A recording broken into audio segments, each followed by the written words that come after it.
So I can do anything I want? She nodded. But never forget your limits.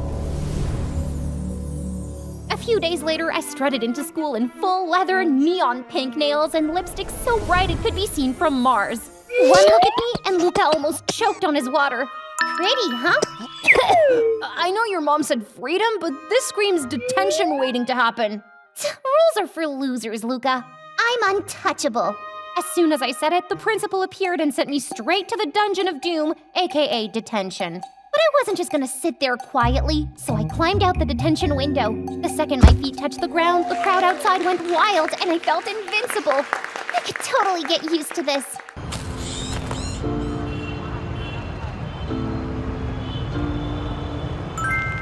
When I think about yesterday, I took a deep breath and stepped closer to Sleeping Beauty. I was just about to tap his shoulder when he grabbed my hand and yanked me closer. Like, closer. Our faces were inches apart. I could literally feel his breath and, oh my gosh, the smell of his cologne was straight up illegal levels good. If you're gonna kiss me, at least wait until I'm awake. I froze. What? My brain short-circuited. Was he awake this whole time?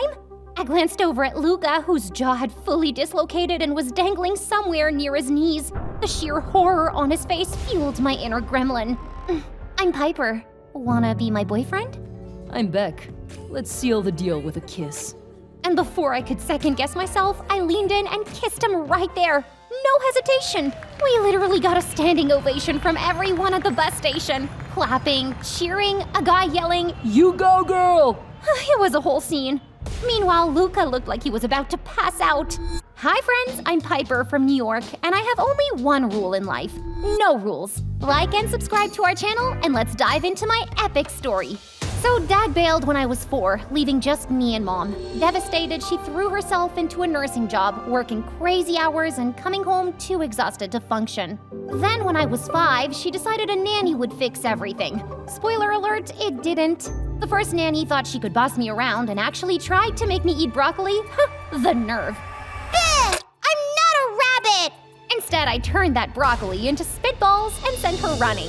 I made every nanny quit after that. Would even quit after I hid all her shoes in the freezer. Eventually, Mom gave up and switched to night shifts to be home during the day, but she was always passed out on the couch with drool and a blanket of unopened bills. So I still had to look after myself, which was quite the party. I'd eat whatever I wanted, fries for breakfast, ice cream for dinner, vegetables, yuck. Plus 0 bedtime and TV marathons till my eyes practically melted. One time when I was 8, I fell asleep mid-cartoon with popcorn in my hair. Next thing I know, I'm jolted awake by my popcorn bag getting swiped. Standing over me was a boy. Hi. Ah! Without thinking, I punched him square in the face. Ow! You almost broke my nose. How did you even get in here, creep? Get out now or my mom will call the police! There's no one else around. I checked. Hey, can I have some of that? Before I could kick him out, he grabbed popcorn and started watching cartoons. What? I freaked, ran to find Mom, but she wasn't home. Oh, typical. When I got back, he was cackling like he owned the place. He looked harmless-ish, so I sat down. What's your name? Luca. Just moved in next door. Saw the door open, thought I'd say hi. Wanna hang out? And just like that, our weekend turned into a junk food, game, and blanket fort extravaganza. While Mom was MIA the whole time. But then I got bored pretty fast and craved something more exciting. Hey, let's go TP the neighbor's backyard. No way! What if we get caught? Are you scared? He probably was, but I had no time for wimps. So I grabbed his hand, and after we armed ourselves with toilet paper rolls, we went to town on Mr. Grizzly's precious mulberry tree. It was glorious. Until the sprinklers blasted us, and his demon dog came at us like it had been waiting its whole life for this moment. We bolted out of there screaming and laughing, only to find Mom waiting, arms crossed. Mr. Grizzly called. He is not happy. Mom, before you ground me, please just hear me out. Look, sweetie, you're practically an adult now, and I can't always be around to babysit, so here's the deal. Freedom to live your life, but remember, freedom comes with responsibility, so don't screw it up, okay? Wait, did she just not ground me? So I can do anything I want? She nodded. But never forget your limits. A few days later, I strutted into school in full leather, neon pink nails, and lipstick so bright it could be seen from Mars. One look at me, and Luca almost choked on his water. Pretty, huh? I know your mom said freedom, but this screams detention waiting to happen. Rules are for losers, Luca. I'm untouchable. As soon as I said it, the principal appeared and sent me straight to the Dungeon of Doom, aka detention. But I wasn't just gonna sit there quietly, so I climbed out the detention window. The second my feet touched the ground, the crowd outside went wild and I felt invincible. I could totally get used to this. That night, I came home ready to tell Mom about my legendary escape, but the house was empty again. So I microwaved leftovers and ate alone, staring at her empty chair. But hey, at least I was trending on the school forum as the boldest, baddest, most fashion-forward rebel of the century. The next day in school was pure bliss. Kids showed up with daring hair colors, leather jackets, nail polish, and lipstick. Whew, I'd started a revolution. By 14, I wasn't just a trendsetter. I was the trend. Girls followed me around like ducklings, mimicking everything from my outfits to the way I tied my shoelaces. It was wild, but I felt like being a little more edgy, so guess what I did? I showed up to school with half my head shaved. And let me tell you, I rocked it so hard that by Friday, half the school was sporting the look. By the time I turned 16, I was practically craving chaos. It was like I was addicted to the thrill. One time on our way home, Luca and I spotted this ridiculously good-looking guy snoozing at the bus station. He looked like a literal prince in a streetwear ad, and I couldn't stop staring. Hey, Luca, you know I've never kissed anyone, right? You're finally ready? Say no more. I'm your guy. Ew, gross! No, not you. Yeah, kidding, totally kidding. That guy over there? I'm gonna kiss him. Wait, what? Before he could stop me, I was already marching towards Sleeping Beauty with the confidence of someone who had absolutely no plan. And, well, you know how that turned out. I had my first kiss ever, and my very first and very handsome boyfriend. The next couple of days in school were a total blur. All I did was obsess over Beck. When would I see him again? Where did he live? What school did he go to? Was he thinking about me? Oh, why didn't I get his number? I'm going crazy here. Piper, we're in the middle of a lesson. Fine, I'll show myself out. This class is a snooze fest anyway. The class cheered as I dragged myself out of there, but guess who I ran into at the door? Beck? Why are you here? Well, this girl kissed me and asked me to be her boyfriend, but then she ghosted me without giving me her number. So I did a little investigation and ta-da! Also, I just enrolled here. Wait, what? You're gonna attend our school now? I could not believe it. Beck missed me so much he tracked me down and actually transferred to our school? Yeah, I know what you're all thinking. Like, calm down, Piper, it's just a boy. Well, has a boy ever moved schools for you? Yeah, didn't think so. From that day on, Beck and I were inseparable. It was finally me and Beck and me, and oh yeah, Luca. Always lurking like some unpaid chaperone, always third-wheeling. I'm not even kidding. He went everywhere with us, to the movies, to the mall. He even plopped himself right between us on the bleachers during a football game with a bucket of popcorn. We even had to hold hands behind him. Ugh. And don't even get me started on the New Year's party when Beck tried to kiss me under the mistletoe and Luca was just standing there. Mistletoe's just a parasite, sucking life out of trees. Romantic, right? And the kiss under it forever love thing? Total scam. You could kiss a frog and, surprise, it's still a frog. Shut up, Luca! Come with me. Be right back. I dragged Luca aside to give him an earful. What the heck are you doing?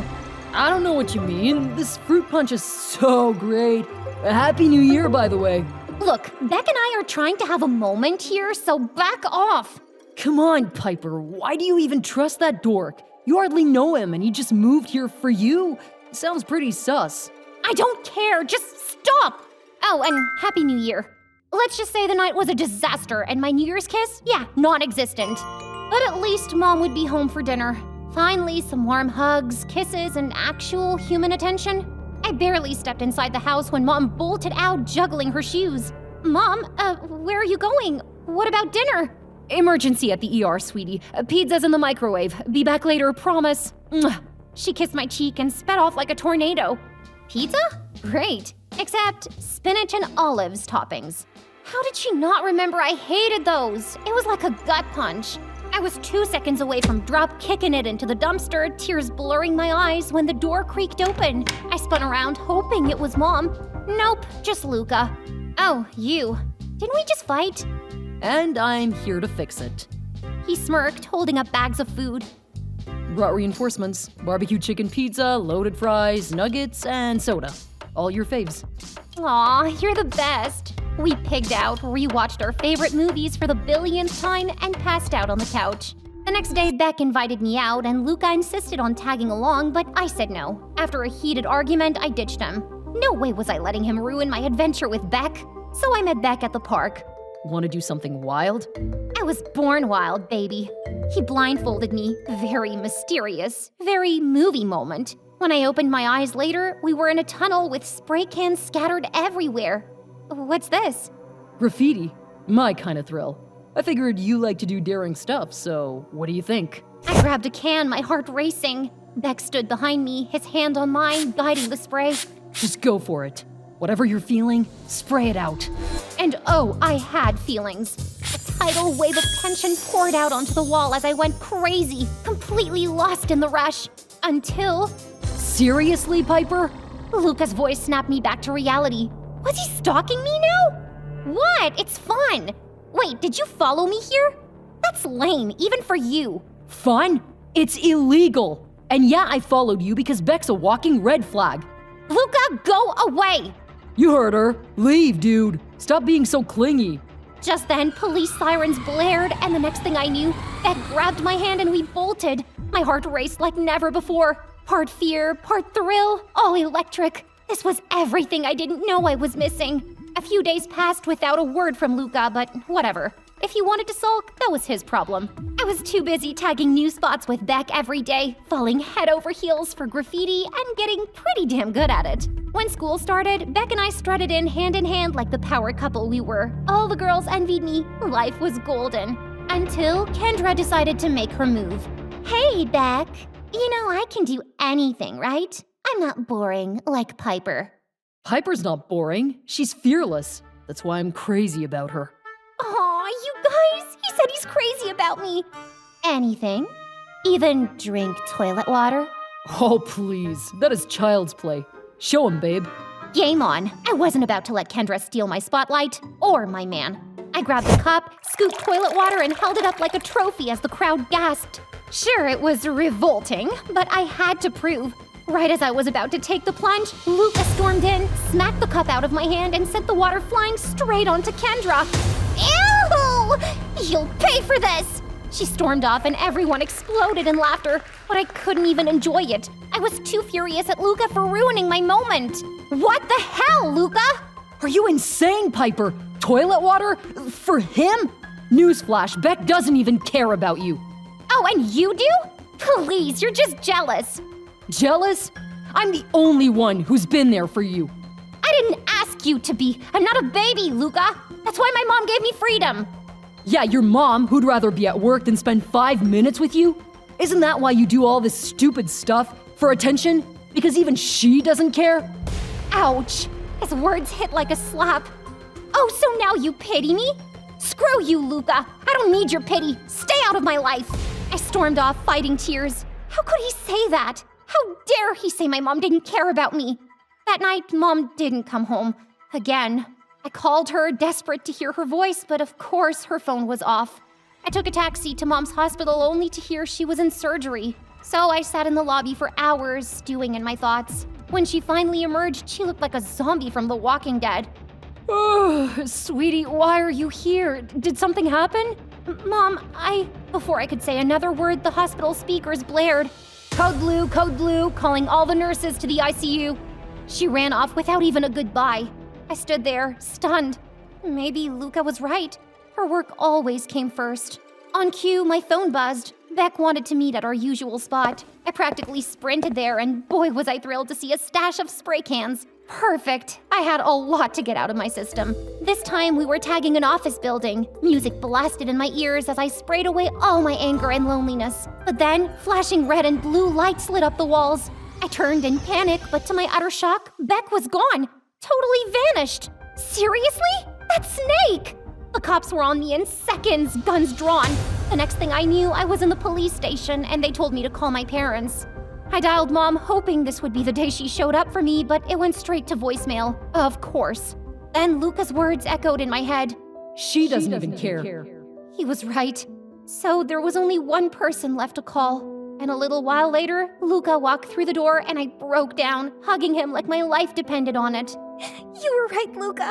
About everything. I'm so sorry I've been so horrible to you. Hey, it's okay, love. I'm here now. And I'm sorry too for everything I said. Tell you what, let's call my dad. He'll bail us out. Really? You'd do that for me? I would do anything for you, Piper.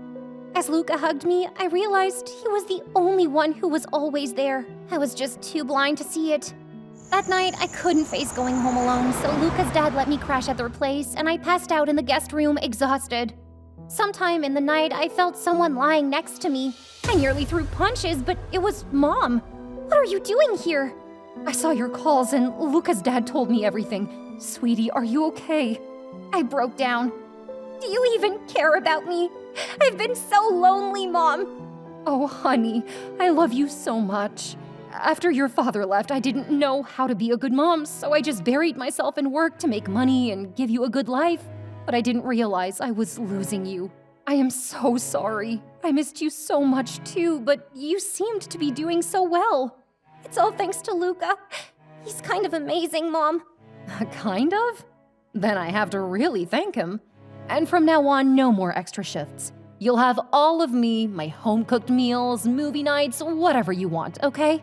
Promise? I promise. Can't have my little felon running wild.